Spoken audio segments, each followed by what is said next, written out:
तो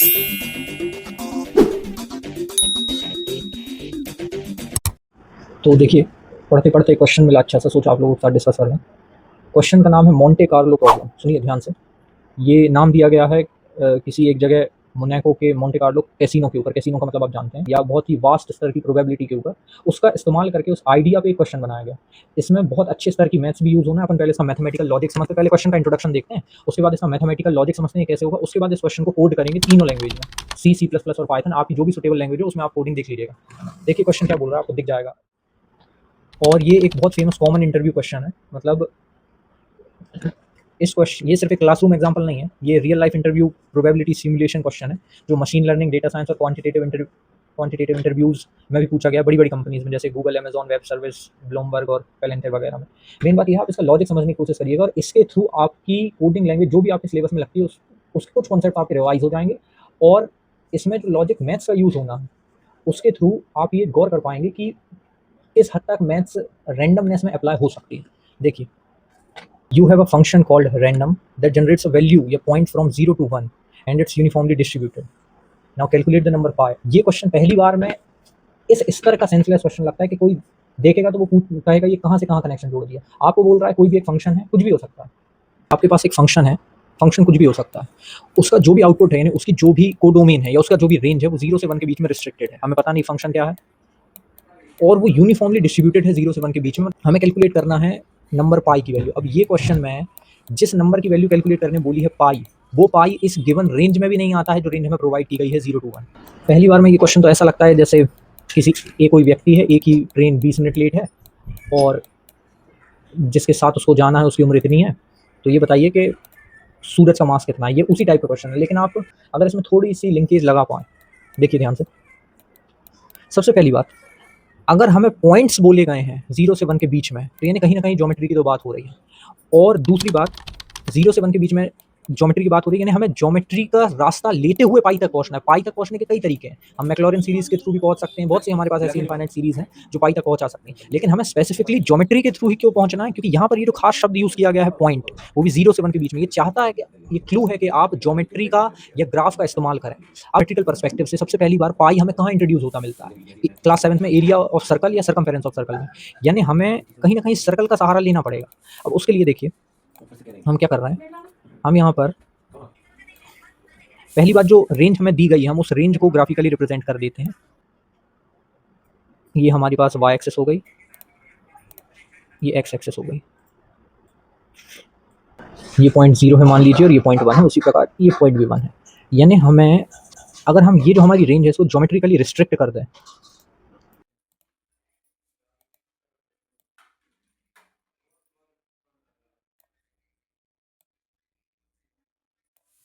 यानी हमें इस बॉक्स के अंदर रहना है, जो कुछ भी करना है हमें इसके अंदर करना है। ये बोल रहा है कि हमारे पास जो फंक्शन है वो इस बॉक्स के अंदर 0 से 1 के बीच में पॉइंट्स जनरेट करके देता है रैंडमली। मतलब ये सारे सारे पॉइंट्स हैं, ये। अब सबसे बड़ी बात, पाई तक पहुंचने के लिए क्या करिए, देखिए सबसे पहले इसका लॉजिक देखिएगा, बहुत प्यारा क्वेश्चन है, मजा आएगा सबको। इसमें रैंडमली इनफाइनाइट पॉइंट जनरेट हो सकते हैं। हमारा जो मेन गोल है वो हम बता दे रहे हैं, हमारे पास फंक्शन से रिलेटेड कोई भी जानकारी नहीं है। इसका मतलब हमें अल्टीमेटली पाई की वैल्यू निकालना है सिर्फ और सिर्फ नंबर ऑफ पॉइंट्स की टर्म्स में, क्योंकि हमारे पास सिर्फ पॉइंट शब्द है क्लू के तौर पे। तो पॉइंट कैसे जनरेट हो रहा है ये हमारे हाथ में नहीं है, कितने जनरेट हो रहा है ये भले हमारे हाथ में हो सकता है, क्योंकि रैंडमली जनरेट हो रहा है। तो अगर रैंडमली जनरेट हो रहा है तो कितने भी रैंडमली जनरेट हो सकते हैं। तो हम जब कोडिंग करेंगे तो उस समय हम ये सुनिश्चित करेंगे कि ये हमारे पास ऑप्शन होगा कि जो पॉइंट जनरेट करवाना है वो कितने करवाना है, लेकिन हमें पाई का एक रेस्ट्रिक्शन लाना जरूरी है। देखिए, तो हम क्या करते हैं, सबसे पहले पाई तक पहुंचने के लिए हम जानते हैं कि पाई तक पहुंचने के लिए हम सबसे पहले सर्कल का एरिया चाहिए हमें, या सर्कल का सर्कमफेरेंस चाहिए, हमें ओवरऑल सर्कल चाहिए। सर्कल चाहिए वो भी इस रेंज के अंदर। तो हम क्या करते हैं, हम 0 से 1 यानी 1 सेंटीमीटर रेडियस का एक सर्कल ड्रॉ करते हैं। देखिएगा सभी,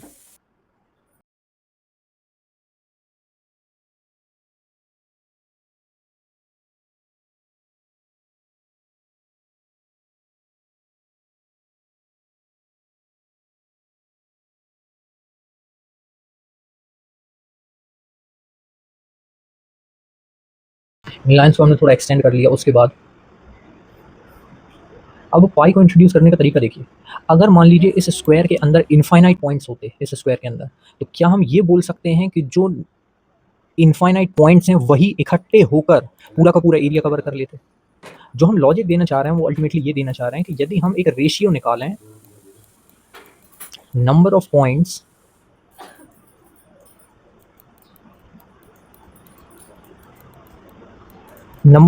का, जिसको हम n से दर्शाते हैं। देखिए, यदि हम एक रेशियो निकालें number of points inside the circle, ये क्वार्टर सर्कल छोटा सा हिस्सा, और number of points inside the square, तो क्या वो नंबर ऑफ पॉइंट्स का रेशियो इनके एरियाज के रेशियोज के बराबर आएगा यदि नंबर ऑफ पॉइंट्स बहुत ज़्यादा हो? मतलब अगर हम number of points in the circle निकालें और हम number of points in the square निकालें, देखिएगा ध्यान से, तो क्या हम ये कह सकते हैं कि ये लगभग बराबर आएगा एरिया ऑफ सर्कल, वो भी इस पार्ट का, सर्कल का ये पोर्शन जो 1 सेंटीमीटर रेडियस के अंदर है, क्वार्टर सर्कल वाला portion, area of circle divided by area of square के, ये रेशियो क्या लगभग बराबर आएगा? मान लीजिए इसके अंदर रैंडमली 1 करोड़ पॉइंट है और इसके अंदर 80 लाख पॉइंट हैं, तो 80 लाख पॉइंट्स और 1 करोड़ पॉइंट्स का जो रेशियो होगा वो क्लोजली इनके एरिया को पूरी तरीके से कवर कर देगा। तो जो नेचर इनके पॉइंट्स का डिवीजन देगा वही नेचर इनके एरियाज का डिवीजन देगा। ये कॉमन सेंस की बात है। अब हम इसको शॉर्ट में लिखना चाहें, हम इसको बोल सकते हैं NC, हम इसको बोल सकते हैं NS is equal to area of square होता है, अगर किसी को याद हो, साइड इंटू साइड, भुजा गुणित भुजा, जिसमें ये जो साइड है स्क्वायर की साइड, ये 1 सेंटीमीटर है, तो हम इसको 1 का स्क्वायर लिख सकते हैं। और एरिया ऑफ सर्कल होता है पाई आर स्क्वायर, यानी पाई टाइम्स रेडियस है 1 का स्क्वायर। पर हम सिर्फ उतना ही सर्कल हम इस सर्कल का सिर्फ वो पार्ट लेना चाह रहे हैं जो पार्ट पॉइंट्स के अंदर कवर्ड है, ये जो इसका क्वार्टर पोर्शन है, ये वाला, ये दिख पा रहा होगा यदि आपको, तो वो निकालने के लिए हम इसका 1/4 पोर्शन कर लेते हैं एरिया ऑफ क्वार्टर सर्कल। ये जो शेप बना है, ये वाला शेप, इस शेप का एरिया की चर्चा कर रहे हैं। तो देखिए, ये तो इसके होने ना होने का कोई मतलब नहीं है। तो पाई की वैल्यू आई है पाई/4, वो वैल्यू है NC/NS के बराबर। हमने कहा था कि हमें एक ऐसा इक्वेशन चाहिए जिसमें सिर्फ और सिर्फ पाई जो है वो नंबर ऑफ पॉइंट्स के रूप में दर्शा दिया जाए। तो जो पाई की value I 4 multiply number of points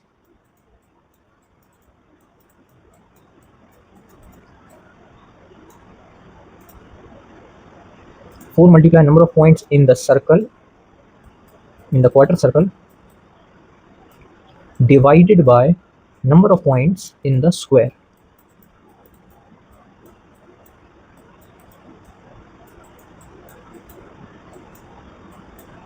ये वो लॉजिक है जिसका इस्तेमाल करेंगे हम इस क्वेश्चन को सॉल्व करने के लिए। पर सबसे पहली बात, हम ये डिसाइड कैसे करेंगे कि जो पॉइंट है, जो भी, देखिए, अगर आपको नंबर ऑफ पॉइंट्स में डिवीजन करना ही है तो आपको ये पहले गिनना पड़ेगा ना कि कोई पॉइंट सर्कल के अंदर, कितने पॉइंट सर्कल के अंदर है और कितने सर्कल के बाहर। तो पहचानेंगे कैसे कि कौन सा पॉइंट सर्कल के अंदर है, कौन सा सर्कल के बाहर है? तो हम ऐसे पहचानेंगे, मान लीजिए ये पॉइंट है, ये वाला पॉइंट, इस पॉइंट की हम डिस्टेंस देखेंगे। एक मिनट, इस पॉइंट की हम डिस्टेंस देखेंगे ओरिजिन से, सेंटर से। अगर ये जो डिस्टेंस आती है इस पॉइंट की,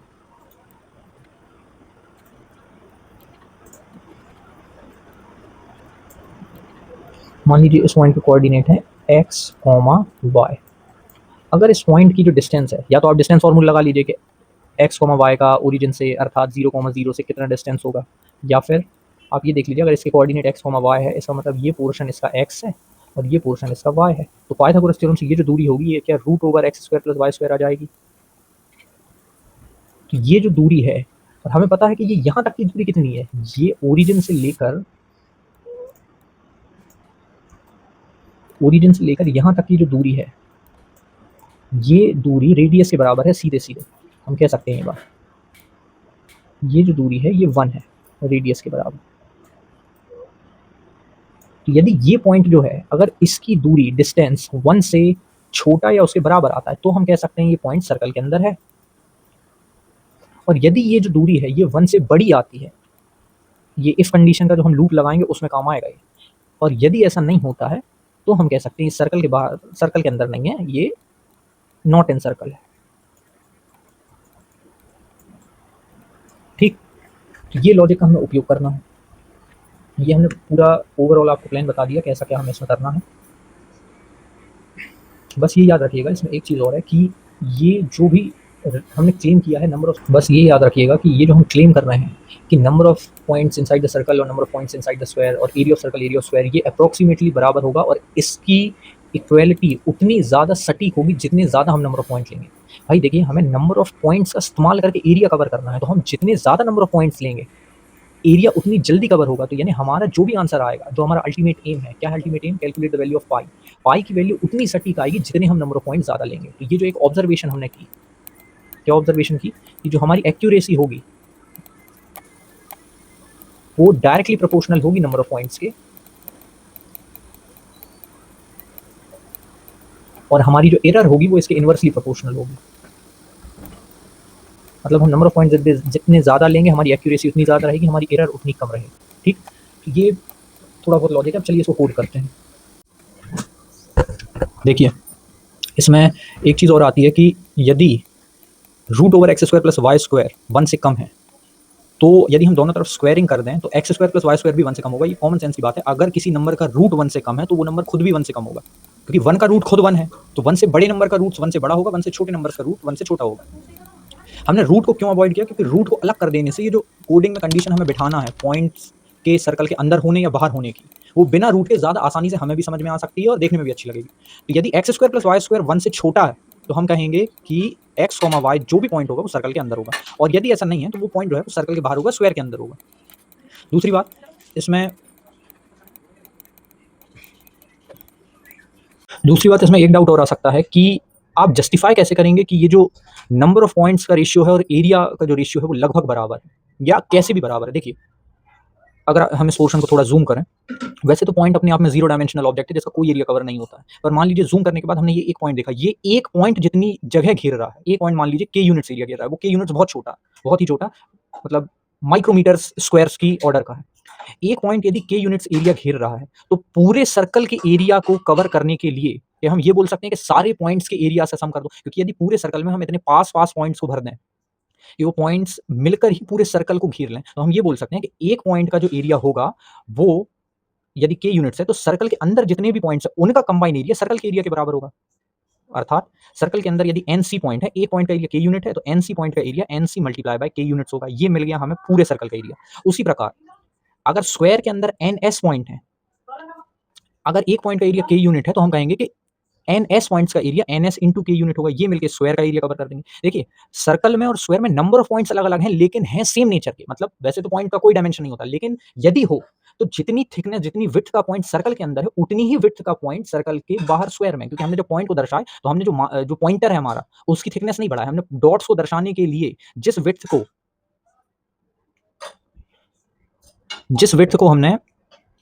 विड्थ के डॉट्स हमने सर्कल के अंदर लगाए हैं उसी विड्थ के डॉट्स हमने सर्कल के बाहर लगाए। तो सर्कल के अंदर वाले पॉइंट जिस एरिया को कवर कर रहे होंगे सर्कल के बाहर वाले पॉइंट भी उसी एरिया को कवर कर रहे होंगे, इसलिए जो मल्टीप्लिकेशन फैक्टर है के वो सेम है। सर्कल के अंदर एनसी पॉइंट है, स्क्वायर के अंदर एनएस पॉइंट है। पूरे एनसी पॉइंट अगर मिल जाएं तो उनके कंबाइन एरिया की वैल्यू सर्कल के एरिया के बराबर आ जाएगी और एनएस पॉइंट की कंबाइन एरिया की वैल्यू स्क्वायर के एरिया के बराबर आ जाएगी। कब? जब ये पॉइंट्स बहुत ज्यादा मात्रा में हो। और इसी कारण से चूंकि मल्टीप्लिकेशन फैक्टर एक सा, इसलिए ये के कैंसिल हो जाता है और अल्टीमेटली हमें मिल वही जाता है जो डिजायर्ड रिजल्ट है। इसको एक और एनालॉजी से आप समझ लीजिए। मान लीजिए आपके पास एक फ्लोर है, एक फर्श है, फर्श में आपको छोटे छोटे ब्लॉक्स लगाना है, छोटे छोटे टाइल्स के टुकड़े लगाना है, इतने छोटे छोटे। अब हम ये बोल सकते हैं कि यदि एक टाइल्स का जो टुकड़ा है उसका एरिया के यूनिट्स है तो पूरे फ्लोर का एरिया कि हम ये बोल सकते हैं जितनी टाइल्स लगेंगी उनके एरिया से बराबर होगा। वही हमने लॉजिक लगाया है। यदि इस पूरे फ्लोर में 100 टाइल्स लग रही हैं और एक टाइल का एरिया के यूनिट है तो इस पूरे फ्लोर का एरिया 100 के यूनिट होगा।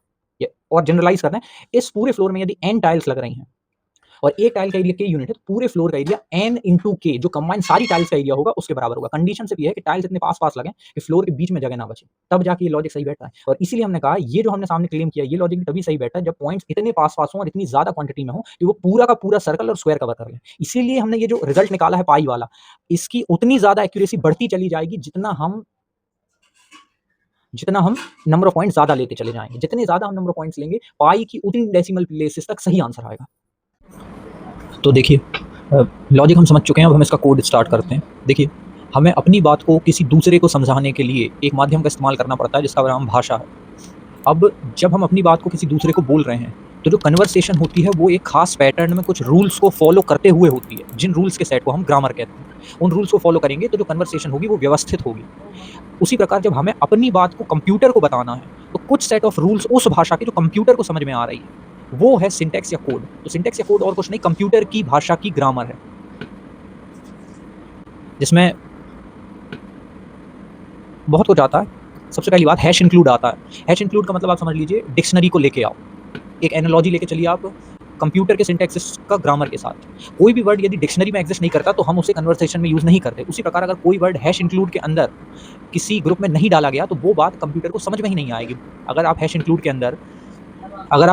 अंदर stdio.h या स्टैंडर्ड इनपुट आउटपुट नहीं डालेंगे तो कंप्यूटर को उस कैटेगरी के अंदर आने वाली चीज़ों का पता ही नहीं होगा। आप बिना उसके अगर सीधे प्रिंट एफ डालेंगे तो कंपाइलर को पता ही नहीं होगा ये है क्या। ठीक, तो हैश इंक्लूड यानी डिक्शनरी को लेके आओ। और मेन फंक्शन जो होता है, जैसे हम इंग्लिश में पैराग्राफ स्टार्ट करते हैं कहीं से भी, उसी प्रकार हमारा कोई भी प्रोग्राम जो है वो स्टार्ट मेन फंक्शन से होता है। और क्या क्या है, हम कोई भी सेंटेंस जब खत्म करते हैं इंग्लिश में तो हम फुल स्टॉप का इस्तेमाल करते हैं। उसी चीज़ के लिए कोड में हम सेमीकोलन का या टर्मिनेटर का इस्तेमाल करते हैं। पैराग्राफ की बाउंड्रीज के तौर पे हम यहाँ पर कर्ली ब्रेसेस का इस्तेमाल करते हैं जितने पोर्शन में हमें कोड रन कराना है। वेरिएबल्स को आप यहाँ नाउन समझ सकते हैं। डेटा टाइप्स को आप टाइप्स ऑफ नाउन समझ सकते हैं, जैसे नाउन के टाइप्स होते हैं वैसे डेटा टाइप के टाइप्स होते हैं। जब हमें रिपीटेशन करवाना रहता है ग्रामर में किसी चीज़ का तो हम उसको आप कंपेयर कर सकते हैं कंप्यूटर के लूप से, फॉर लूप, वाइल लूप। जब हमें किसी जगह पे डिसीजन सेंटेंस लगाना रहता है, किसी जगह पे कंडीशन लगाना रहता है तो ये इफ कंडीशन, एल्स कंडीशन, ये सब इसके अंतर्गत आ जाते हैं। तो यानी काम बिल्कुल वही है कोडिंग में भी जो हम ग्रामर में करते हैं। हमें अपनी बात कंप्यूटर को समझाने के लिए बीच में एक मीडिएटर बैठा है कंपाइलर नाम का, जिसको हमारी भाषा भी आती है उसकी भी आती है। फ़र्क सिर्फ ये है कि हमारी भाषा को हमें एक खास रूल्स के तहत उसको समझाना पड़ेगा, हमारी भाषा उसको एक खास रूल्स के तहत आती है। उन रूल्स का नाम कोड है। जब हम इन कोड्स का इस्तेमाल करके कंपाइलर को बात समझाते हैं तो वो अपने हिसाब से बाइनरी लैंग्वेज में, जिस भी लैंग्वेज में कंप्यूटर समझ में आती है वो उसको कन्वर्ट करके कंप्यूटर को समझा देता है। प्रोग्रामिंग लैंग्वेज का मतलब ये नहीं कि आप सिंटैक्स को लर्न करने लगे। प्रोग्रामिंग लैंग्वेज का मतलब ये है कि कंप्यूटर आपका लॉजिक समझ जाए, उसके लिए आप कुछ खास ग्रामेटिकल रूल्स फॉलो करें। तो चलिए कोड शुरू करते हैं। सबसे पहले हम डालेंगे हैश इंक्लूड। हैश इंक्लूड का मतलब कंपाइलर से हम बोल रहे हैं टूल बॉक्स को हमारे प्रोग्राम तक लेकर आओ। जहाँ जहाँ हैश इंक्लूड लगा रहेगा वहाँ वहाँ वो समझ जाएगा कि हैश इंक्लूड के बाद जो कुछ भी लिखा है वो चीज़ कंपाइलर को प्रोग्राम तक लेकर आना है, या फिर हमारे जो भी ये कोडिंग सॉफ्टवेयर है उसको प्रोग्राम तक लेकर आना है। हैश इंक्लूड में सबसे पहले हमने कहा भैया stdio.h in standard input output वाला सिंटैक्स लेके आओ, ताकि वो हमें अलाउ कर पाए कि हम स्टैंडर्ड इनपुट आउटपुट दे पाएँ। इसके बिना प्रिंटएफ और स्कैनएफ नहीं चलेगा जो स्टैंडर्ड इनपुट आउटपुट है। दूसरी बात, conio.h इसमें कंसोल इनपुट आउटपुट इसमें नहीं यूज़ कर रहे, क्योंकि देखिए अपने कॉलेज में जो कंप्यूटर यूज़ होना है, अपने कॉलेज में जो कंपाइलर यूज़ होना है टर्बो सी, उसमें कंसोल इनपुट आउटपुट यूज़ होता है क्योंकि वो बहुत पुराना कंपाइलर है। ये जो मॉडर्न कंपाइलर आए हैं, जो फ़ायदा conio.h इंक्लूड करने के बाद होता है वो सारे फ़ायदे इन मॉडर्न कंपाइलर्स में इनबिल्ट आए हैं, तो उसको यूज़ करने की कोई ज़रूरत नहीं है। और जो भी उसके साथ इंक्लूड होता है, जो भी गेट ch और clr scr, वो सब हमें यूज़ करने की ज़रूरत नहीं रहती मॉडर्न कंपाइलर में, क्योंकि वो जो बेनिफिट दे सकते हैं वो सारे बेनिफिट इसमें इनबिल्ट आए हैं। इसके बाद अब चूंकि हमें रैंडमली पॉइंट जनरेट करवाना है तो रैंडमली पॉइंट जनरेटर वाला कोई सिंटैक्स चाहिए। वो सिंटैक्स जो है वो stdio में नहीं आता, उसके लिए एक चीज़ यूज़ की जाती है स्टैंडर्ड लाइब्रेरी। इसलिए हम stdlib.h, ये स्टैंडर्ड लाइब्रेरी क्या करती है, ये जब भी हमें रैंडम पॉइंट जनरेट कराना है उसमें ये काम आती है। और रैंडम पॉइंट जनरेट करने के लिए जो चीज़ें यूज़ होती हैं, जो ऑपरेटर्स यूज़ होते हैं, रैंड और एस रैंड वगैरह, वो इसी के अंतर्गत आते हैं। जैसे stdio के अंदर प्रिंटएफ और स्कैनएफ आते हैं। उसके बाद मतलब हमें जो रैंडमली पॉइंट जनरेट करवाना है, जो हमारे क्वेश्चन में बोला गया, वो इस stdlib.h स्टैंडर्ड लाइब्रेरी को इंक्लूड किए बिना पॉसिबल नहीं हो पाएगा। उसके बाद आता है इंक्लूड हैश इंक्लूड टाइम.h। अभी टाइम.h क्या है, अगर कंप्यूटर रैंडमली कुछ पॉइंट जनरेट कर रहा है तो हम ये सुनिश्चित करना चाहते हैं कि हम यदि एक बार उसको रन करते हैं तो वो उसने जिस पैटर्न में पॉइंट जनरेट किए हैं वही पैटर्न को रिपीट ना करे दोबारा रन करने में। तो ये जो टाइम.h है ये सिर्फ करेंट टाइम के लिए ही यूज होता है। ये अभी जो बिहेवियर किया है कंपाइलर ने, ये इसको बाद तक स्टोर करके नहीं रखता। अभी हमने कंपाइलर से कहा 1000 पॉइंट जनरेट करो, तो जिस पैटर्न में उसने 1000 पॉइंट जनरेट किए वो अभी ही उसको जनरेट करके भूल जाएगा। बाद में वो उसको जब हम दोबारा रन करेंगे तो उन्हीं पॉइंट से दोबारा वो जनरेट नहीं करेगा, नया पैटर्न जनरेट करेगा। तो जो रैंडमनेस की डेफिनेशन है वो बनी रहती है। इसके बाद हमारा आता है, हाँ यही मेन 3 चीज़ें थी। इसके बाद हम प्रोग्राम शुरू करते हैं। इंट मेन हम जानते हैं ये वो पोर्शन जहाँ से हमारा प्रोग्राम शुरू होता है मेन फंक्शन से। इंट मेन के अंदर हम सबसे पहले देखिए जो मैथमेटिकल लॉजिक था वो उम्मीद है कि सबने समझ लिया होगा। अगर किसी नहीं समझा तो पहले जाके वो देखिए। अब इंट मेन के अंदर हम सबसे पहले हमें पॉइंट जनरेट करवाना है, तो पॉइंट जनरेट करने के लिए एक जो काउंटर होगा जो गिनेगा इन पॉइंट्स को, उनके लिए हम वेरिएबल डिक्लेयर करते हैं लॉन्ग। सबसे पहले इंट इनसाइड, मतलब हम एक बहुत लंबा वेरिएबल डिक्लेयर कर रहे हैं इनसाइड नाम का, जिसका इनिशियल काउंटर हम 0 रख दे रहे हैं। इसका क्या मतलब है कि सर्कल के अंदर कितने पॉइंट इंक्लूड हो सकते हैं वो इस इनसाइड वेरिएबल के अंदर स्टोर होंगे, और ये गिनती शुरू करेगा 0 से, और बहुत ज़्यादा मात्रा में भी पॉइंट इंक्लूड हो सकते हैं, क्वांटिटी बहुत ज़्यादा हो सकती है, इसलिए हमने इसका डेटा टाइप लॉन्ग लॉन्ग लिया है, और गिनती ही है, प्योर इंटीजर रहेगा, इसलिए हमने डेटा टाइप में लॉन्ग लॉन्ग इंट लिया है। अगला, ये वो पोर्शन है जो कितने पॉइंट सर्कल के अंदर आ रहे हैं उसको इंक्लूड करेगा। अब अगला आता है फ्लोट टाइप या फिर डेसिमल टाइप हम लेते हैं, डबल x, y, पाई। x, y उस रैंडम पॉइंट के कोऑर्डिनेट होंगे, या फिर इससे पहले हम ऐसा करते हैं, हाँ ये तो हमने सिर्फ सर्कल के अंदर के पॉइंट्स की बात करी, लेकिन हमें ओवरऑल पूरे स्क्वायर के पॉइंट की भी तो बात करना है। तो हम इसमें एक और वेरिएबल डिफाइन करते हैं, लॉन्ग लॉन्ग इंट टोटल। ये जो टोटल होगा ये अपने अंदर टोटल नंबर ऑफ जितने पॉइंट्स हैं वो स्टोर करेगा, और जो इनसाइड है वो अपने अंदर कितने टोटल नंबर ऑफ सर्कल के अंदर वाले पॉइंट है वो स्टोर करेगा। उसके बाद डबल x, y, पाई।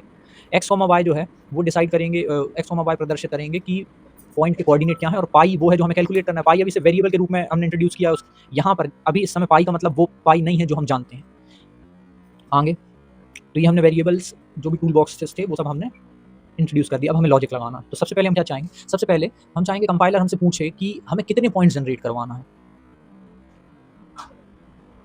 तो अब हम चाहेंगे कि कंपाइलर पहले हमसे पूछे, तो हम कहेंगे print F enter number of random points, कितने पॉइंट्स हमें जनरेट करवाना है ये हमसे पूछे। उसके बाद ये पूछ तो लिया इसने, अब हम इनपुट डालेंगे इसमें। अब हम इनपुट डालेंगे scan F percent LD and total. अब स्कैन एफ में ये हमसे इनपुट एक्सेप्ट करेगा, किस टाइप का इनपुट, हम जानते हैं परसेंट का मतलब परसेंट जहाँ भी लगा रहता है, यानी ये हमसे इनपुट मांग रहा है। इनपुट चाहिए इसको डेसिमल टाइप, वो भी लॉन्ग में, क्योंकि हम कितने पॉइंट दे सकते हैं, हमने कहा था एग्जांपल के टाइम हम 1 करोड़ पॉइंट भी दे सकते हैं। तो टोटल नंबर ऑफ पॉइंट का जो टाइप होगा, डेटा टाइप, वो रहेगा लॉन्ग इंटीजर टाइप। और दूसरी बात, यहाँ कंप्यूटर हमसे पूछ रहा है कि कितने नंबर ऑफ पॉइंट्स को उसको जनरेट करना है, ताकि उसको पता रहे कि आगे जो भी लूप चलने वाला है उसको हमें कितनी बार रिपीट करना है। उसके बाद तो ये स्कैन एफ हो गया। उसके बाद हम डालेंगे एस रैंड टाइम नल। ये सारे जो सिंटैक्सेस हैं शायद आपने ना देखे होंगे, ये थोड़े एडवांस लेवल सिंटैक्सेस हैं, लेकिन इनका उपयोग समझिए। एस रैंड का मतलब हम चाह रहे हैं कि रैंडमली पॉइंट जनरेट करें। टाइम का हम मतलब पहले बता चुके हैं, hash include time dot H से ये हम सुनिश्चित करेंगे कि कोई भी चीज़ रिपीट ना हो, कोई भी पैटर्न। और टाइम के अंदर नल लिखने का ये मतलब है, नल का मतलब आप जानते होंगे कमर्शियल शब्द है, 0। तो ये एस रैंड टाइम नल ये सुनिश्चित करेगा कि रैंडमनेस जो है वो कहीं ना कहीं बिगिनिंग से स्टार्ट हो, और यदि हम इसको इंक्लूड नहीं करेंगे तो प्रोग्राम हम जितनी बार रन करेंगे हर बार सेम रैंडम नंबर जनरेट हो। इसीलिए हम करेंट टाइम को बस यूज कर रहे हैं ताकि वो डिफरेंटली जनरेट करता जाए। अब ये हो चुका है। अब हम लूप लगाते हैं। फॉर लूप शुरुआत करेंगे हम उस पॉइंट से। अब हम लूप लगाते हैं। So for long int i is equal to 0 से जब तक i टोटल से कम है, i प्लस प्लस। क्या मतलब है इसका, कि इसने जितने भी पॉइंट जनरेट किए, मान लीजिए 1 करोड़ पॉइंट जनरेट किए, उन सारे पॉइंट्स पर सबसे छोटे पॉइंट से ये कंडीशन चलाता जाए, उन सारे पॉइंट्स पर सबसे छोटे पॉइंट से नहीं, सॉरी, सबसे पहले पॉइंट से, न्यूमेरिकल वैल्यू सबसे पहली नहीं, काउंटिंग वैल्यू सबसे पहली, सबसे पहला पॉइंट जो भी ये उठाए उससे लेकर जो इसका आखिरी पॉइंट है, जब तक ये टोटल नंबर ऑफ पॉइंट तक ना पहुंच जाए, ये मतलब पॉइंट 1 से लेकर 1 करोड़ भी पॉइंट तक, हर एक में ये कंडीशन लगाता जाए और कंडीशन फॉरवर्ड करता जाए। आई प्लस प्लस का मतलब ये नहीं है कि ये पॉइंट की न्यूमेरिकल वैल्यू बढ़ा दे। मान लीजिए पहला पॉइंट पे ये कंडीशन सेटिस्फाई हो गई तो उस पॉइंट को अलग कैटेगरी में डालकर दूसरे पॉइंट पर ये कंडीशन चेक करे, ये है प्लस प्लस का मतलब। और कौन सी कंडीशन, ये जितने पॉइंट्स हमने जनरेट किए हैं, हम चाहते हैं इन सारे के सारे पॉइंट के अंदर एक्स डबल और वाई, हम चाहते हैं इन सारे के सारे पॉइंट्स के अंदर एक्स जो है वो एक डेसिमल टाइप रहे, जो डेसिमल टाइप, और y भी एक डेसिमल टाइप रहे और रैंडमली जनरेट हो, इसलिए हमने डबल रैंड लिखा है। पर अगर ये रैंडमली जनरेट होने वाला डेसिमल टाइप है जिसमें इंटीजर भी इंक्लूड होता है, तो हम ये कैसे सुनिश्चित करेंगे कि ये 0 से 1 के बीच में, क्योंकि फंक्शन तो हमारा 0 से 1 के बीच में ही डिफाइन है। तो इसका एक तरीका है कि हम ये जितने भी रैंडम पॉइंट जनरेट कर रहे हैं उसमें जो सबसे बड़ा जनरेटेड रैंडम पॉइंट होगा उससे डिवाइड कर देते हैं। देखिए इसका मतलब समझिए हम क्या बोलना चाह रहे हैं, कि मान लीजिए इसने 1 करोड़ रैंडम पॉइंट जनरेट करे, मान लीजिए इसने 1 करोड़ रैंडम पॉइंट जनरेट करे किसी भी रेंज के अंतर्गत, मान लीजिए वो 1 करोड़ रैंडम पॉइंट्स इसने जनरेट करे हैं 0 से 1000 के बीच में, 1000 न्यूमेरिकल वैल्यू के बीच में। अब उन 0 से 1000 तक के रैंडम पॉइंट्स को 0 से 1 में लाने का तरीका ही यही है कि जो सबसे बड़ा रैंडम पॉइंट है खुद 1000, उससे सारे पॉइंट्स को डिवाइड करते हुए चले जाओ। इसने 0 जनरेट किया है, 0 से 1000 के बीच में मान लो 50, 100, 150, 200 ऐसे करते हुए इसने 375, इन सारे के सारे रैंडम पॉइंट्स को अगर हम बड़े से बड़ा जो रैंडम पॉइंट हमने अलाउड किया है, जो कंप्यूटर ने खुद अपनी मर्जी से जनरेट किया, उसमें जो बड़े से बड़ा रैंडम पॉइंट है, जब उससे इन सबको हम डिवाइड कर देंगे तो ऑलरेडी ये सब के सब 0 से 1 के बीच में ऑटोमेटिकली आ जाएंगे। तो ये double rand divided by rand max ये सुनिश्चित करता है कि ये जो पॉइंट के कोऑर्डिनेट है एक्स और वाई, ये 0 से 1 के बीच में। फिर से रिपीट कर दे रहे हैं, डबल का मतलब है डेसिमल टाइप, मतलब हम एक decimal type random point generate कराना चाह रहे हैं कंप्यूटर से। कितने कराना है वो हमने टोटल वेरिएबल में इंक्लूड कर दिए। तो समझे ना आप। तो रैंड क्या है? एक फंक्शन है जो स्टैंडर्ड लाइब्रेरीज के अंदर आता है, जिसका इस्तेमाल किया जाता है स्यूडो रैंडम इंटीजर्स को जनरेट करने के लिए। असलियत में रैंडमनेस नहीं जनरेट करता है, एक भ्रम पैदा करता है लेकिन रैंडमनेस का। और उसके बाद रैंड मैक्स क्या है?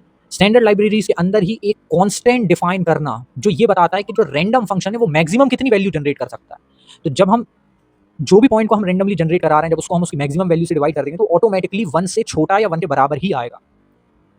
और डबल रैंड क्यों यूज किया हमने? डबल का मतलब वो जो भी है वो फ्लोट टाइप हमें दे दे, ताकि हम मोर जनरलाइज्ड रूप में पॉइंट्स को ले पाएं, ये नहीं कि सिर्फ इंटीजर में ही ले पाएं। तो ये याद रखिए, रैंड और एस रैंड दोनों में ये अंतर है। एस रैंड जो है उसका नाम सीड रैंडम है, जो इनिशियली रैंडम नंबर जनरेट करता है। इसको यदि हम नहीं यूज करेंगे तो हर समय हमें सेम सीक्वेंस देखने मिलेगा हमारे प्रोग्राम में। अब एस रैंड टाइम में हमने नल डाला है। टाइम नल का ये मतलब है कि हर समय ये करंट टाइम के सीक्वेंस को ही प्रेफरेंस दे, उसको स्टोर करके ना रखे। अभी यदि करंट टाइम 6 अप्रैल 12:48 बता रहा है, तो हर एक सेकंड अपने आप में डिफरेंट है। तो ये सीड रैंडम के तौर पे अभी इस समय हम जो रन करें और 12:49 पे जो रन करें, उस समय का सीक्वेंस और इस समय का सीक्वेंस अलग अलग हो।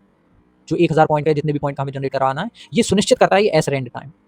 ठीक, तो यहाँ हमने ये दो कोऑर्डिनेट जनरेट करवा लिए, एक्स कॉमा वाई, जो रैंडमली जनरेट होंगे और रैंड के कारण, और 0 से 1 के बीच में जनरेट होंगे क्योंकि हमने रैंड मैक्स से डिवाइड कर लिया है, और डेसिमल टाइप में जनरेट होंगे जनरलाइज तौर पे क्योंकि हमने डबल डिक्लेरेशन दिया है। अब वही कंडीशन जो हम वहाँ मान के चले थे कि यदि ये एक्स कॉमा वाई कोई कोऑर्डिनेट है जो 0 से 1 के बीच में है, और हमने जो कंडीशन निकाली थी, देखिए आपको बाजू में दिख रही होगी कि यदि x square plus Y square 1 से छोटा या बराबर है तो इसको एक अलग कैटेगरी में डाल दो, इनसाइड प्लस। याद रखिए, ये जो इनसाइड वाली कैटेगरी है वो कैटेगरी है जो हमने डिफाइन करी थी कि सर्कल के अंदर है। Inside plus plus, inside plus plus का ये बिल्कुल भी मतलब नहीं है। देखिए, आप ये मत समझिएगा लूप हम यहाँ बंद कर रहे हैं कि ये एक पॉइंट के लिए इनने जनरेट किया, उसके बाद उस पॉइंट के लिए एक न्यूमेरिकल वैल्यू बढ़ा दी जाए। न्यूमेरिकल वैल्यू नहीं बढ़ा रहे हैं, इस प्लस प्लस का मतलब न्यूमेरिकल वैल्यू बढ़ाना नहीं है, काउंटर बढ़ाना। यदि इसने एक पॉइंट, देखिए काम क्या कर रहा है, इसने रैंडमली जितने भी हमने पॉइंट डाले वो जनरेट किए, हर एक पॉइंट के पास जा जाकर ये कंपाइलर क्या करेगा, रैंडमली मान लीजिए हमने 1000 पॉइंट जनरेट किया, हर एक पॉइंट के पास जा जाकर ये चेक करेगा कि उसकी दूरी, अगर वो पॉइंट एक्स वाई है, उसकी दूरी यदि 1 से छोटी है, ओरिजिन से X square plus Y square यदि 1 से छोटा है, तो उसको इनसाइड नाम की कैटेगरी में डाल देगा। फिर अगले पॉइंट पे जाएगा, उसमें भी यदि ये कंडीशन सेटिस्फाई होती है तो उस पॉइंट को और ऐड कर देगा इनसाइड वाली कैटेगरी में। उस पॉइंट की काउंटिंग को ऐड करेगा, उस पॉइंट की न्यूमेरिकल वैल्यू को नहीं। पहले एक पॉइंट था, अब एक और डाल दिया, 2 पॉइंट हो गए, काउंटिंग ऐड हुई है, न्यूमेरिकल वैल्यू रैंडमली जनरेट हो रही है। और यदि ऐसा नहीं होता है तो हम कहेंगे ये लूप से बाहर आ जाए। ऐसे करके सारे के सारे पॉइंट जनरेट हो जाएंगे। तो ये सारे के सारे पॉइंट में क्या हो पा रहा है, हमने रैंडमली जो पॉइंट जनरेट करे हैं 0 से 1 के बीच में, उनको हम दो कैटेगरीज में डाल रहे हैं।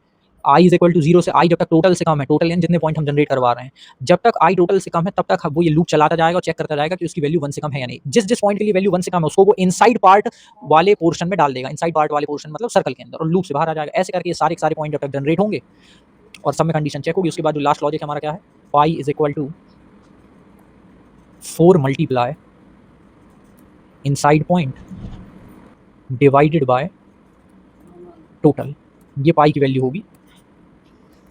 तो इसने जो पॉइंट जनरेट किए हैं, शॉर्ट में हम यदि एक बार और बोले, मान लीजिए आपने 1 लाख पॉइंट डाले, तो कंप्यूटर सबसे पहले क्या करेगा, 1 लाख रैंडम पॉइंट जनरेट करेगा, हर पॉइंट के कोऑर्डिनेट एक्स कॉमा वाई होंगे, और वो सारे के सारे पॉइंट जो हैं वो 0 से 1 के बीच में होंगे। वो हमने इस कंडीशन से सुनिश्चित कर लिया। अब कंप्यूटर हर एक पॉइंट के पास जाकर ये कंडीशन चेक करेगा कि X square plus Y square 1 से छोटा है या नहीं। यदि वो 1 से छोटा है यानी उसकी distance root over X square plus Y square भी 1 से छोटा है, यानी पक्के तौर पर वो पॉइंट सर्कल के अंदर है। अब वो पॉइंट यदि सर्कल के अंदर है तो ये कंडीशन ट्रू होती है और ये इनसाइड काउंटर को 1 से बढ़ा देगा।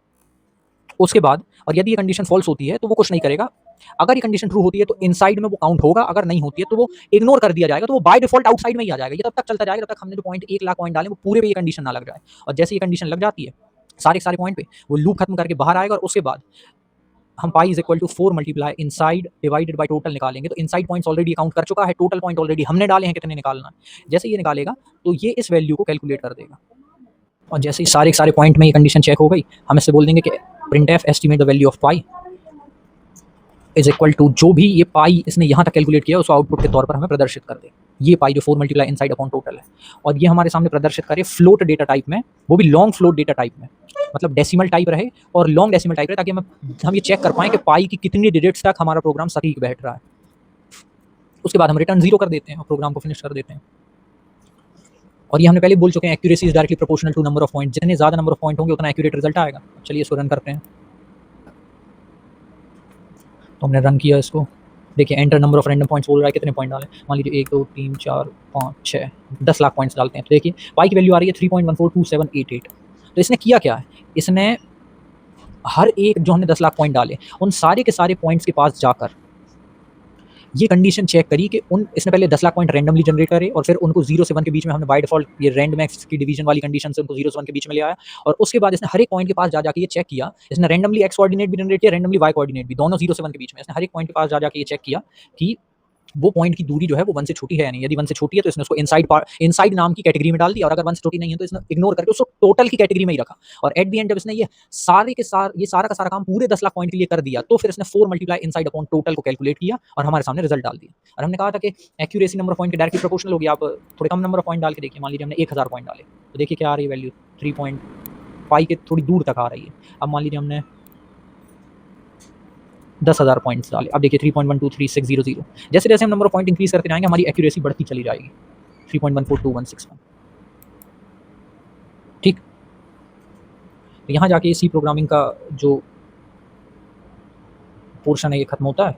अब हम इसको C++ पे करते हैं और फिर पाइथन पे करके बताते हैं। देखिए हमारा जो मेन इंटेंशन था वो ये था कि एक अच्छे खास से स्तर का कोडिंग क्वेश्चन कैसा दिखता है। ये बहुत फेमस क्वेश्चन है, लगभग बहुत अच्छी जॉब इंटरव्यूज़ में पूछा गया है।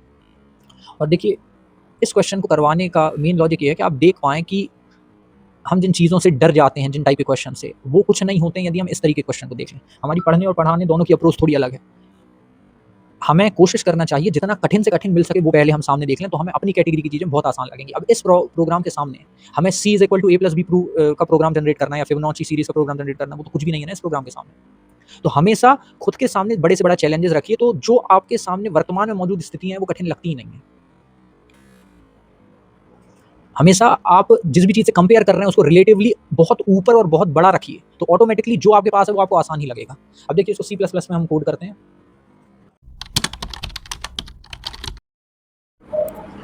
तो देखिए अब C++ है। C++ में सबसे पहले सिर्फ टर्मिनोलॉजीज़ का अंतर आएगा, बाकी जो लॉजिक है वो तो पूरा एज इट इज रहेगा। सबसे पहले हैश इंक्लूड आईओ स्ट्रीम, जो स्टैंडर्ड इनपुट आउटपुट का काम वो करता है, वो ये करता है। conio.h इसमें भी नहीं चलता, सेम उसी रीज़न के कारण।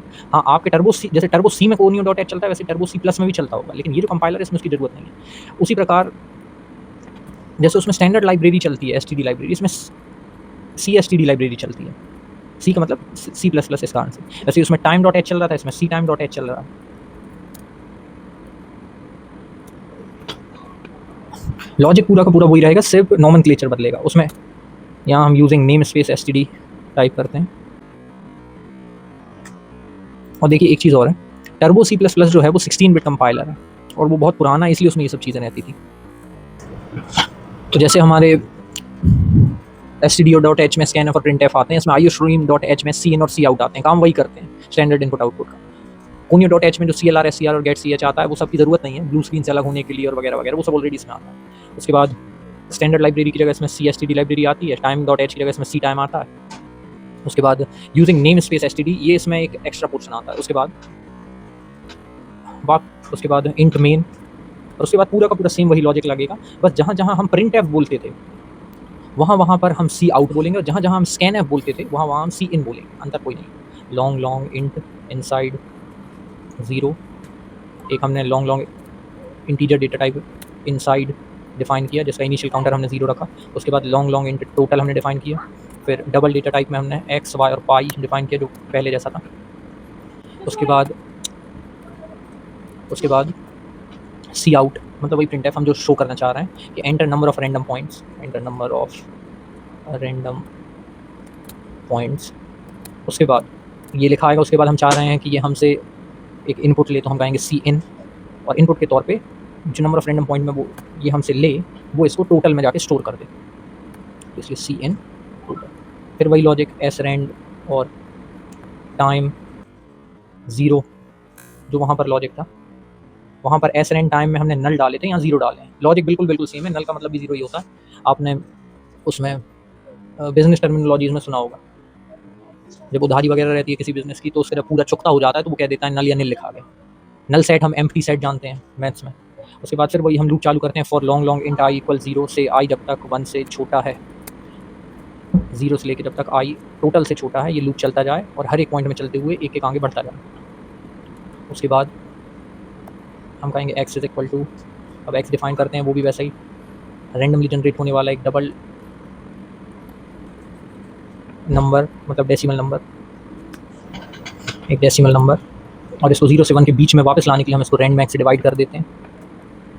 उसी प्रकार रैंड मैक्स से डिवाइड, उसी प्रकार y डबल रैंडमली जनरेट होने वाला कोऑर्डिनेट, वो भी डेसिमल टाइप का और 0 से 1 के बीच में आ जाए, इसलिए हम इसको रैंड मैक्स से डिवाइड कर देते हैं। और फिर वही कंडीशन चेक होगी। कौन सी कंडीशन? यही की जो हमने वहाँ चेक की थी कि यदि x square plus x multiply x plus y multiply y यदि 1 से छोटा या 1 के बराबर है तो इसको इनसाइड कैटेगरी में डाल दें, इस पॉइंट को इनसाइड कैटेगरी में डाल दें और इसका काउंटर इनसाइड कैटेगरी में और ऐड कर दे इसको। और अगर ऐसा नहीं है, ये तब तक करता जाए जब तक सारे के सारे पॉइंट पे ये कंडीशन चेक ना हो जाए। अगर कंडीशन सेटिस्फाई हो रही है तो इसको इनसाइड कैटेगरी में डाल दें और अगले पॉइंट पे आ जाए। उस पर भी चेक हो रही है तो इनसाइड कैटेगरी में डाल दें, अगले पॉइंट पे आ जाए। अगर फेल हो रही है तो उसको इग्नोर कर दें, उसको टोटल की कैटेगरी में ही रहना। और जब सारे पॉइंट्स में ये चीज़ चेक हो जाए इस लूप को खत्म कर दें और फिर बाहर आएँ। बाहर आने के बाद ये जो सारे के सारे पॉइंट्स इसमें जितने भी हमने इनपुट करेंगे उसके चलते जब ये सारे के सारे पॉइंट्स पे कंडीशन चेक कर लेगा, उसके बाद pi is equal to 4 multiply inside divided by total, जो हमने पॉइंट्स डाले हैं उसके अंतर्गत ये आएगा। और फिर प्रिंट एफ नहीं सॉरी सी आउट में हम चाहेंगे कि क्या output the estimated value of pi, ऐसा नोटेशन लिखे हुए तौर पर सामने ये दिखा दे कि इतना पाई की वैल्यू इस फॉर्मूले के थ्रू जनरेट होकर आई है और इसको खत्म कर दे। और फिर return 0।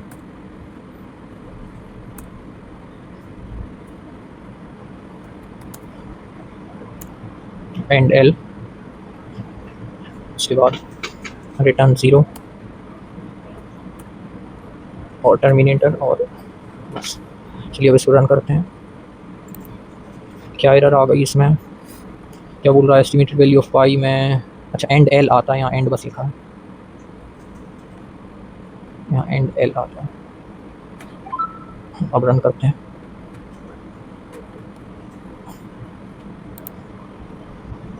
Enter number of random points, कितने पॉइंट्स डालें, तो हम इसमें नंबर ऑफ रैंडम पॉइंट डालते हैं, मान लीजिए 1 2 3 4 5 1 लाख पॉइंट डालते हैं। तो देखिए एस्टिमेटेड वैल्यू ऑफ पाई आई 3.1464। एक और बार रन करते हैं। अब इसमें हम नंबर ऑफ रैंडम पॉइंट डालते हैं 1 2 3 4 5 6 7 8 10 करोड़ पॉइंट्स डाले हमने, देखते हैं कितना आता है।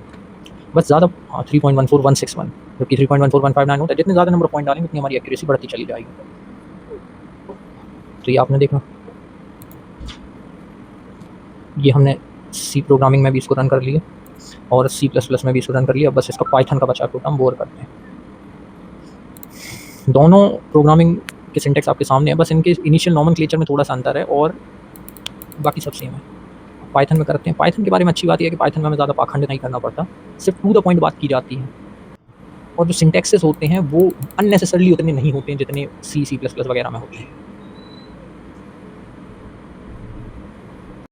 तो चलिए पाइथन में कोड करते हैं। पाइथन में अच्छी बात यह है कि हमें जो कुछ भी टू द पॉइंट करना है, अननेसेसरली सिंटेक्स नहीं लिखना। सबसे पहले हम इंपोर्ट रैंडम, मतलब हम रैंडम फंक्शन इंपोर्ट करते हैं जिसके अंदर हमने बोल दिए काउंटिंग 0 से स्टार्ट करते हैं और एक टोटल फंक्शन हमें टोटल नाम का वेरिएबल डिफाइन करते हैं। यहाँ हमें ये लिखना नहीं पड़ता कि डिफाइन वेरिएबल इनसाइड या डिफाइन टोटल, ये जो कुछ भी हम बाकी जगहों पे करते हैं ना, C++ में हम कर रहे थे long long int type inside या long long int type total.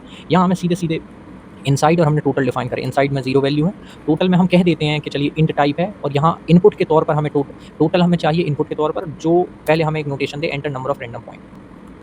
आप बस देखिएगा कितना छोटा कोड बनता है इसका। उसके बाद रैंडम पॉइंट ये जनरेट कर लेगा और हमने इनसाइड भी डिफाइन कर दिया, टोटल भी डिफाइन कर दिया। लूप कैसे डिफाइन करें अभी तक हमने, लेकिन फॉर लूप में हम बोलना चाह रहे हैं, फॉर लूप लगाएगा किस में, जैसे हम बाकी जगहों पे लिखना रहता है आई इज इक्वल टू इतने से जब तक आई इतना ना हो जाए, इसमें ऐसा कुछ नहीं लिखना है। यहाँ सीधे सीधे हम लिख रहे हैं इन रेंज टोटल, यानी टोटल के अंदर जितने भी नंबर ऑफ पॉइंट स्टोर्ड होंगे वो पूरी की पूरी रेंज है। हमें इसको बताना नहीं पड़ेगा कि आप 0 से स्टार्ट कीजिए और उसके बाद एक एक पॉइंट बढ़ाते जाइए, हमने बस लिख दिया कि इन रेंज टोटल। इसका मतलब ये उस पॉइंट में ऑटोमेटिकली वो काम करेगा जो हमें सी और C++ में बताना पड़ता था। उस टोटल के अंतर्गत x एक पॉइंट हमें रैंडमली जनरेट करवाना है, तो रैंडम इसका डेटा टाइप रहता है, इसका सिंटैक्स रहता है रैंडम डॉट रैंडम, और y हमें रैंडमली जनरेट करवाना है रैंडम डॉट रैंडम। अब इसमें कॉमन डाउट आता है, चलिए आपने ये तो ठीक है, लेकिन यहाँ तो आपने ऐसी कोई कंडीशन रखी नहीं जिससे ये पक्का हो जाए कि 0 से 1 के बीच में है। वहाँ तो चलिए आपने रैंडम x से डिवाइड किया था, तो बाय डिफ़ॉल्ट ये कोड रैंडम डॉट रैंडम इस तरीके से बनाया गया है कि ये जितने भी नंबर जनरेट करता है वो ऑटोमेटिकली 0 से 1 के बीच में ही आते हैं। हाँ, अगर आपको मान लीजिए 0 से 10 के बीच में चाहिए, 0 से 10 के बीच में, तो यहाँ आप लिखते हैं x is equal to random dot random multiply 10, तो वो ऑलरेडी 0 से 10 के बीच में रैंडम नंबर जनरेट करके देता है। यहाँ 1 के मल्टीप्लाई करने से कोई मतलब भी नहीं। मान लीजिए आपको 5 से 15 के बीच में चाहिए, तो आप लिखते हैं x is equal to 5 plus random dot random multiply by 10, ये 5 से 10 के बीच, 5 से 15 के बीच में जनरेट करके देगा। तो जब कुछ भी स्पेसिफाई ना हो तब ये बाय डिफॉल्ट 0 से 1 के बीच में जनरेट करके देता है। अब बस कंडीशन लगा दीजिए, if x times x plus y times y, या if x square plus y square is less than is equal to 1, तो हम कहेंगे ये इनसाइड पॉइंट में एक और काउंट कर लो, इनसाइड पॉइंट में काउंटिंग को एक और इंक्रीज कर दो, ये इसका मतलब है इनसाइड पॉइंट की काउंटिंग को एक और इंक्रीज कर दो। और अगर ऐसा नहीं है तो वो ऑटोमेटिकली बाहर आ जाए। इसमें हमें देखिए कितना सिंपल सिंटैक्स, हमें करली ब्रेसेस भी नहीं लगाना, वो ऑटोमेटिकली ये करता रहेगा और बाहर आ जाएगा। उसके बाद सीधे सीधे पाई कैलकुलेट कीजिए, pi is equal to 4 multiply inside divided by total. बस उसके बाद प्रिंट एफ भी नहीं लगाना। पाइथन की सबसे अच्छी बात ये है कि हम जैसा नॉर्मली बात करते हैं ना, हमारी जो नॉर्मल लैंग्वेज इंग्लिश कन्वर्सेशन है, एग्जैक्टली वही सिंटैक्स इसने कंपाइलर को बता दिया है। हमें अपनी बात कंपाइलर को बताना है, कंपाइलर को वो बात कंप्यूटर को बताना है। हमें अपनी बात कंपाइलर तक पहुंचाने के लिए कुछ सर्टेन सेट ऑफ रूल्स चाहिए थे ग्रामर के, कंपाइलर की ग्रामर के, जिसको हमने बोला है कोडिंग। पाइथन इकलौती ऐसी लैंग्वेज है अब तक की मोस्ट एडवांस लैंग्वेज है जिसमें जो हमारे ग्रामर के रूल्स हैं मैक्सिमम वही कंपाइलर के भी ग्रामर के रूल हैं। जैसे हम इंग्लिश समझते हैं मैक्सिमम जगहों पर ये भी वैसी की वैसी समझता है। हमें कुछ भी इसमें सजाना नहीं है कि हमारे लिए प्रिंट का मतलब प्रिंट है, सी और C+, जैसे हमारे लिए प्रिंट का मतलब प्रिंट है, पाइथन के लिए भी प्रिंट का मतलब प्रिंट है, सी के लिए प्रिंट का मतलब प्रिंट एफ है, और C++ के लिए प्रिंट का मतलब सी आउट है। पाइथन की अच्छी बात ये है, देखिए इतना बड़ा प्रोग्राम इतने से पोर्शन फिनिश हो गया, तो print estimated value of pi, estimated value of pi को पहले आप प्रिंट कीजिए और उसके बाद इसके सामने जो भी आप पाई कैलकुलेट कर रहे हैं उसको शो कर दीजिए, कॉमा पाई। बस इसमें रिटर्न 0 भी नहीं, कुछ भी नहीं, बस इतना सा कोड है पाइथन। क्या एरर आ गई?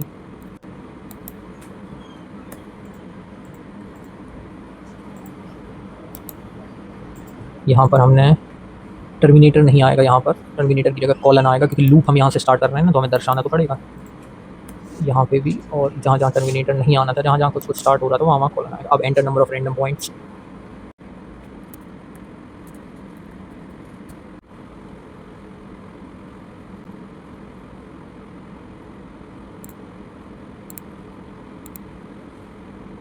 थ्री 3.1416 आ रहा है, बहुत क्लोज है क्योंकि एक्चुअल वैल्यू 3.1459 होती है।